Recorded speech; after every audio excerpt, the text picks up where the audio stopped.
absolutely spectacular. I don't think I've ridden in many places quite like this before.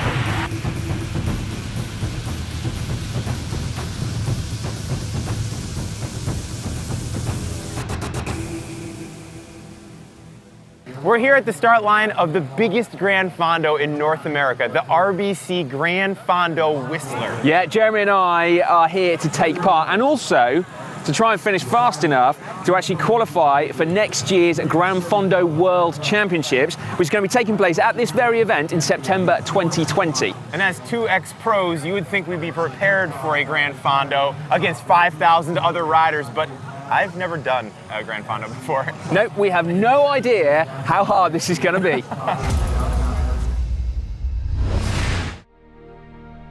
The people at the event company behind RBC GranFondo got in touch to invite us out here and set us the challenge of qualifying. I'll be honest, I've wanted to come and ride my bike in Vancouver for over 2 decades, so this seems like an amazing opportunity to do it. And having not been here for a really long time, I was so excited to come back. The route goes up the stunning sea-to-sky highway from downtown Vancouver, over the Lions Gate Bridge, and all the way up to the iconic town of Whistler, home to some of the world's best snowboarding and skiing, as well as in the summer, some of the best mountain biking in North America, and a slew of people who just love the outdoors. It's 122 kilometers long, which is over 75 miles. It has over 1,900 meters of climbing, which is over 6,000 feet. And in order to qualify for the World Championships, we need to finish within the top 20% of our age group's time, which last year was 3 hours and 30 minutes. And when I look at the course profile, it seems pretty fast. We had already worked out a plan of attack though, and being the rock and roll duo that we are, it was hatched over afternoon tea the day before at the Sheraton Wall Centre, the hotel who were kindly putting up with us for a couple of days.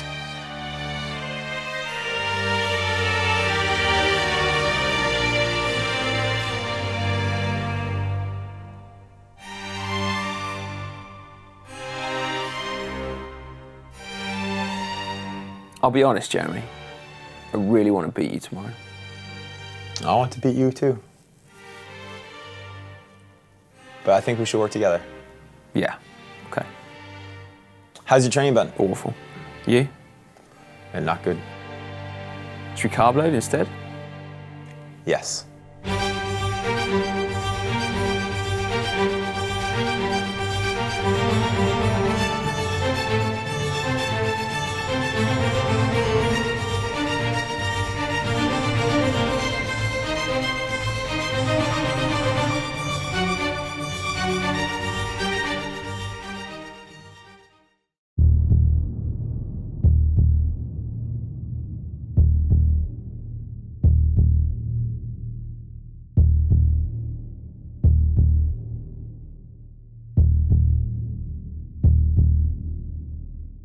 Well, I'm telling you, never have I ever been so glad of some transatlantic jet lag than in the morning of an event like this. The gun goes at 6:50 a.m, so that means breakfast of some kind at sort of 4:30-ish. What do you mean, how can I eat breakfast 8 hours after a pasta party? There's always room for breakfast.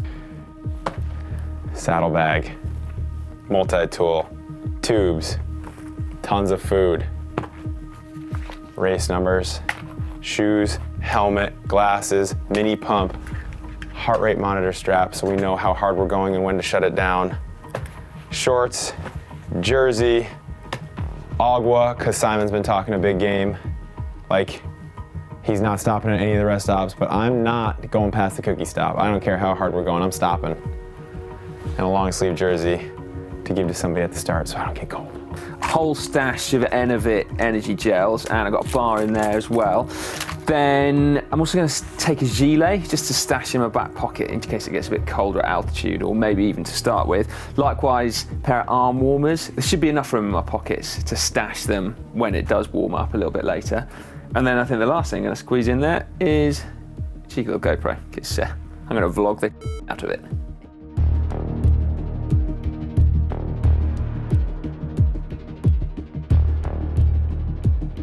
I'd say there's some nerves, some pre-race nerves going on. Oh yeah, I'm definitely gonna. I gotta let you get zen. I got the butterflies in the car. Yes. Anyway, the hotel has very kindly laid on a breakfast for us all to eat at stupid o'clock in the morning. So here we are. It's like 5 a.m. and we're eating jam and peanut butter sandwiches. And you're having eggs and peanut butter, aren't you? Or eggs and jam?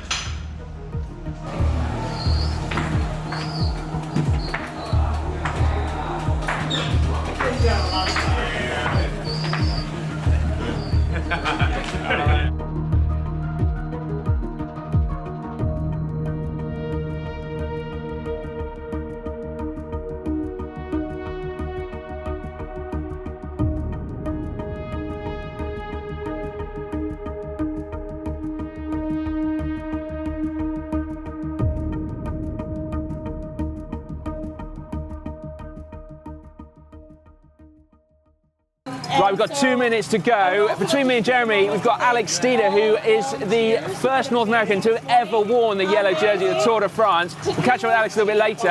Jeremy, your first GranFondo. How are you feeling, buddy? I have the butterflies in my stomach. I'm worried. I'm glad that I have a man that's wearing the Tour de France yellow jersey next to me because wherever you are out there, I'm nervous. Yeah, and by the way, you've got to check it out. Alex is going to be riding the very bike that he rode in the 1986 Tour de France. It's super cool. 3, 2, 1. You're off!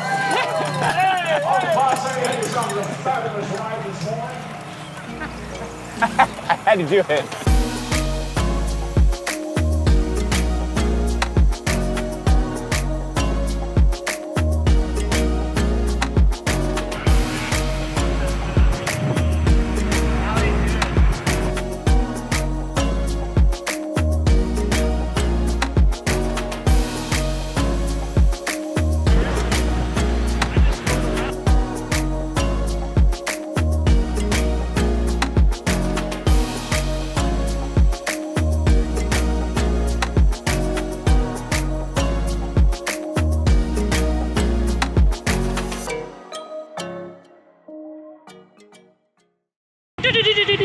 This is Simon's vlog at 27.1 kilometers. So far we have, well, in all seriousness, had the most amazing run down the Sea to Sky highway.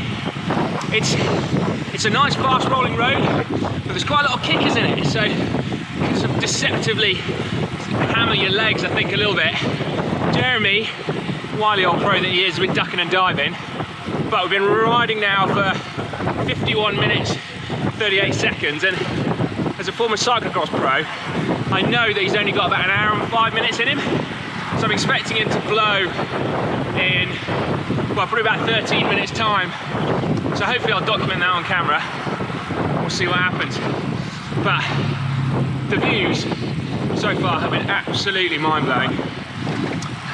I've chosen a bit that you can't really see them on, but anyway, hopefully we're going to have some attractive shots of the scenery that I haven't filmed, and we can sort of overlay them over the top in some kind of epic montage with classical music maybe.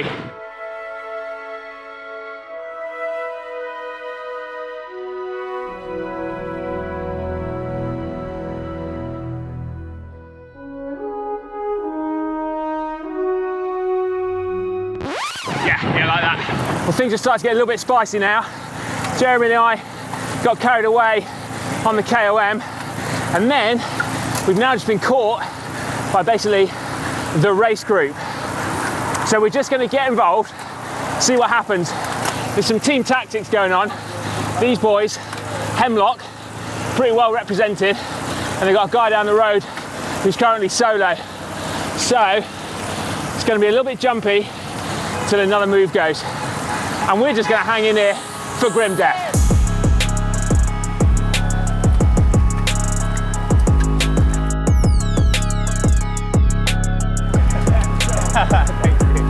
Right, we're casually lined out at about 48 k's an hour at the minute. I can see on my Wahoo, on the elevation profile, that we're on a little bit of flat, and then we've got the start of the climb basically. So hopefully Jeremy and I can get as far forward on this bunch as possible to maximise that sliding space, which is where basically we can go slower than everyone else, but technically still not get dropped. Fingers crossed.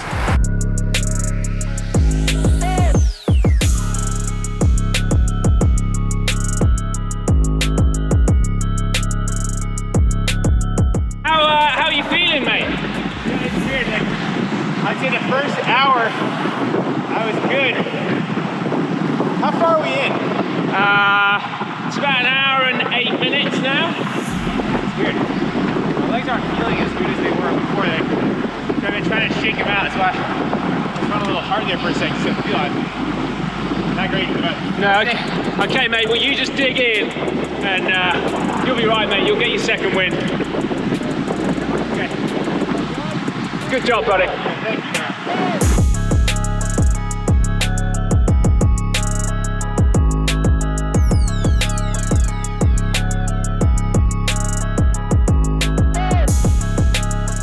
Like big climb, I guess 10 miles long, and it's going pretty fast. Like I said, I barely hanging on to this group. It's probably got 40 or 50 in it. Simon's up there, he's beating on me. Some good teams here, some skinny riders.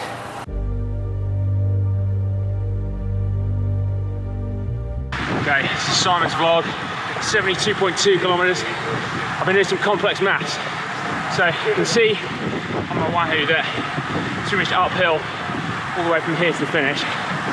Meaning that if the event is 121 kilometers, we got a 50k climb coming up. So I thought I'd better talk to you early before I start breathing out of another orifice.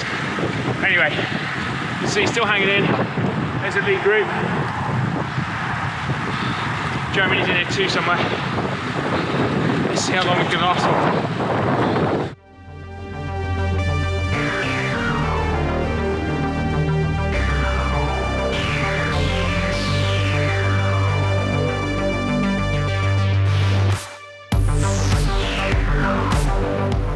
Well, Jeremy and I have got our heads down and are basically racing up to Whistler as fast as we can.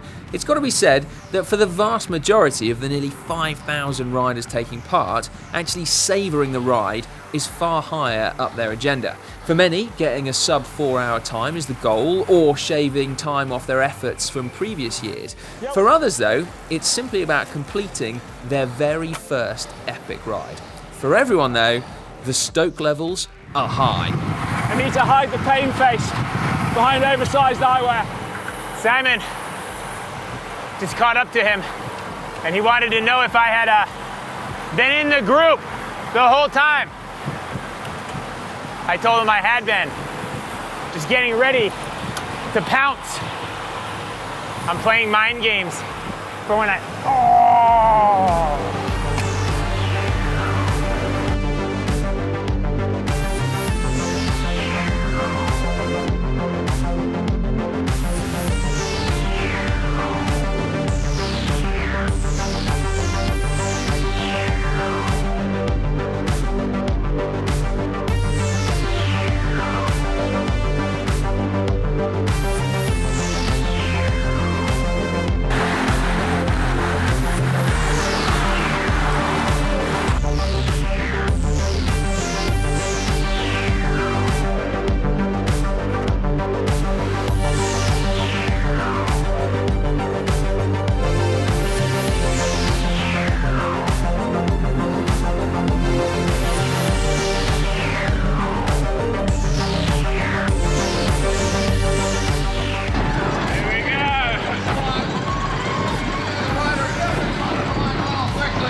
Ta-da! You did it! My son's gonna be wearing this around, partying with my new necklace. Oh, mate.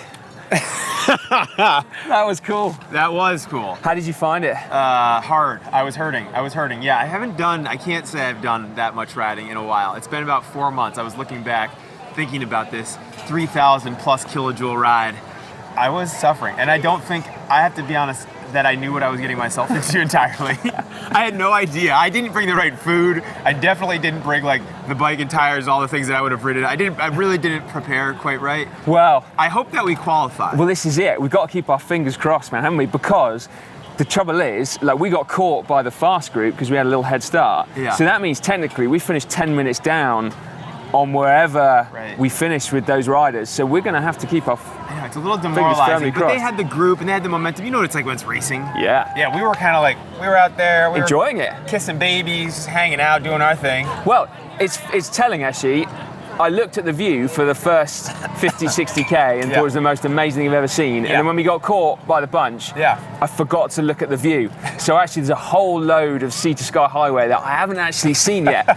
So I'm looking forward to seeing that tomorrow on the way home. But yeah, man, that is a classic ride though. Oh, that is a beautiful ride. Yeah, they did an awesome job here. And I just have to say, like, even just being here at the bottom of the mountain is like obviously beautiful, but the whole ride up, just basically looking at all the islands coming up, and there was these beautiful rivers off to the side, and the fact that they got the road closed down, I was pretty stunned, and the organization was top. Yeah. All right, dude. Let's go find a beer. Yeah. And then let's hit the after party because that's legendary. Okay. As you can tell, we have survived the after party and have now made it back down to Vancouver. But one question still remains. Have we qualified for the World Championships next year? Yes, man. Yeah, we did. Yes. Yeah, we did. Yeah. I think we did okay, actually, didn't we? It was relatively comfortable getting inside that time limit. I felt terrible, but I think I looked better than I actually felt. So I saved face. Well, yeah, and you got a cookie out of it. Yeah. I didn't stop for a cookie. You didn't, I'm which kind was, of regretting that. Yeah, you should feel bad about that. That's a little disrespectful. Yeah, and then maybe also got a bit carried away and didn't look at the view enough on the way through. That's on you. Yeah, maybe next time we could just chill out a bit and enjoy it like most people, as opposed to. Yeah, that's what I suggested, but. No, sorry about that, mate. That's all right. Yeah, I can't help myself sometimes. Yeah. Anyway, if you would like to see another event where we were fortunate enough to attend, and there's a great video that you can click through to just on the screen now. I've got to say a huge thank you to the event organisers for bringing us over here. So please give this video a big thumbs up.